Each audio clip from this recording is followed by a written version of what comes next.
husband and I decided to hire a nanny when our baby girl, Madeline, was 7 weeks old. I would be heading back to work soon and I didn't want to put her in daycare just yet. Having a nanny and keeping Madeline home seemed like the best bet. I interviewed several and finally met Kate. She had great references and was nice, sweet, and Madeline took to her right away.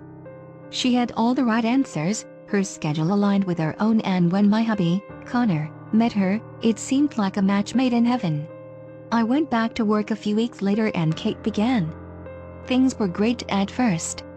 Maddie stayed on schedule and there were no complaints. Kate managed to keep the house clean and do all of the baby's laundry and dishes. By the time I got home, I was able to enjoy my baby and I felt like a much better mom by having Kate there. Over time, she seemed to be becoming a part of our family. When Madeline was 6 months old, my sister got married and it was a kid-free wedding. Most of my family was going to be there and Connors lives in a different country. He was born and raised in Ireland, moved to the States after college. We talked about it and agreed that we trusted Kate to watch her for the weekend so we could go. Kate was excited to do so and promised she could handle it. It was hard to leave Madeline for so long, but in the end, we had a fun weekend and Kate sent us lots of pictures, so I never doubted myself. As Madeline was getting older, Kate would take her to more groups or classes to get out of the house during the day.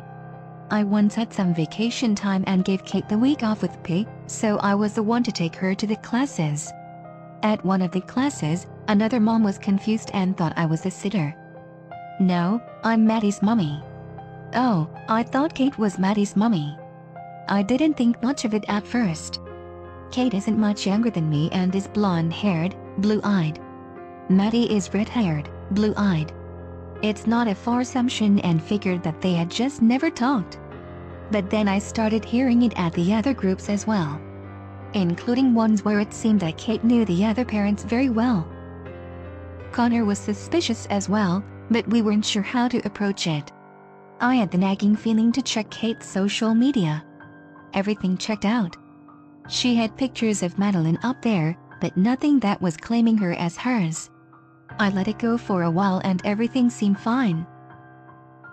Then the day came that Kate wasn't home when I was. No note, no scheduled classes. In fact, it was getting close to dinner time. I tried calling Kate's cell but nothing. I tried not to worry, thinking maybe they just got tied up somewhere. Connor came home and they still were nowhere to be found, nor were they answering. I was so close to calling the cops when they showed up. I was angry, but Kate was in tears.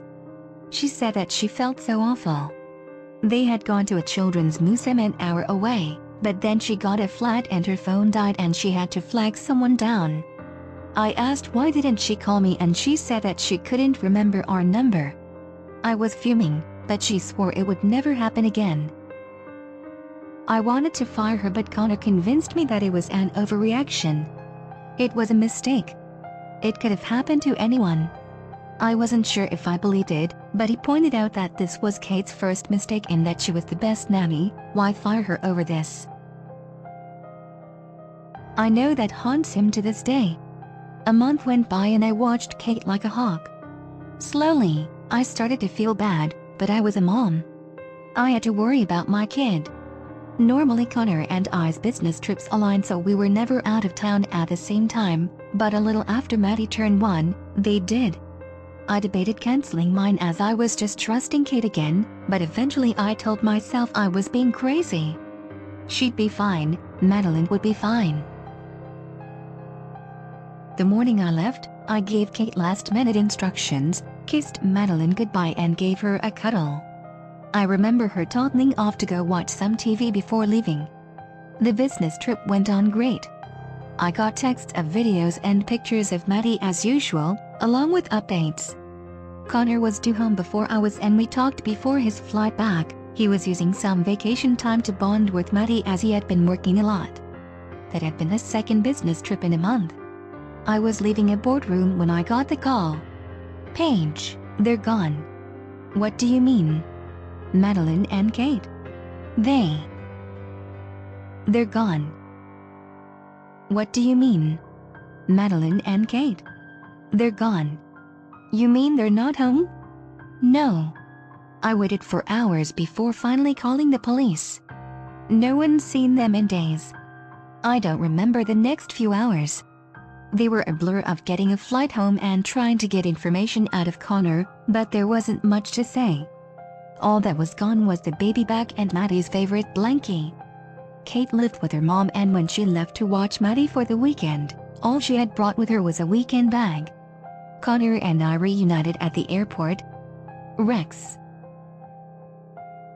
The more digging the cops did, the more they realized how premeditated this was. Kate had been saving up a lot over the year working for us and had cashed out. She had left her car at the train station in a fire zone, so it had been towed. The cops asked around for matching descriptions and checked the cameras, but somehow, they were mixed in the crowd. Two white, fair people didn't stand out. The cops found alternate social medias where Kate had pretended that Maddie was her daughter, using alternate names for both of them. It sickened me to read them. They raided her laptop and found emails to her friends, trash-talking me and Connor as parents. She even confessed to one friend that the night they had gone to the museum, she had tried taking off but got scared and turned around. There was a search for the two of them and they looked into every lead. It even made the news in the surrounding areas, including places her mother thought they would go, but nothing came up. People suspect that Kate probably changed her identity. There's no evidence that she tried to get new paperwork for either of them, but who knows, she could have found a way. The more I talked to people that knew her in her day-to-day, the more I realized how much she was getting away with pretending Madeline was hers. She let it seep through her hand and now, they're both just gone. It's been 3 years and there are no new leads. Connor and I split up, and I lost my job because I just couldn't handle it. Nothing seems worth it anymore. This woman stole my reason for living. She's gone now. Normally, in the movies, the psycho nanny doesn't get away in the end. In my case, she did.